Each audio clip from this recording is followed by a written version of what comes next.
كان في حكيم امبراطور صيني حكيم زمان، بيقولوا ناس كده من عائلة القوم وقالوا له، اشتكوا له كل واحد مش عاجباه حياته وكده ومخنوقين. قالوا لهم طيب تعالوا لي بكره.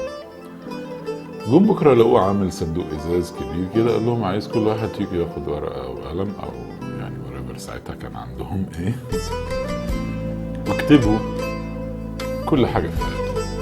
فعلا عملوا كده، قال لهم طبقوها ورموها في الصندوق، وبعدين خلاهم يلخبطوها. وبعد كده امرهم ان كل واحد يمد ايده في الصندوق وياخد الورقه اللي هتطلع بايديه وهيطبق عليه اللي موجود في الورقه. يعني لو الورقه دي مكتوب فيها ان هو ابنه مات في الورقه، والراجل اللي واخد الورقه ابنه عايش، هيموتوا له ابنه. لو فيها جاه عامل ازاي وبتاع، هيدوله الجاه ده. تمام، هتطبق عليه الحياه اللي موجوده في الورقه، اللي هي بالتبعية حياة حد تاني غيرهم الموجودين.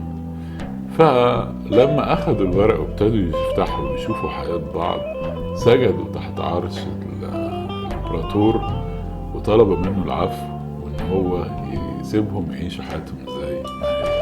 الخلاصة إن حياتك بكل ما فيها أحسن بكتير من حياة غيرك اللي أنت بتطلبها ومش عارف إن أنت ممكن ما تقدرش تقدر، لأن اللي انت بتبقى شايفه هو اللي ناقص عندك بس، ولكن انت مش شايف اللي ناقص عنده ايه. ركز في ورقتك.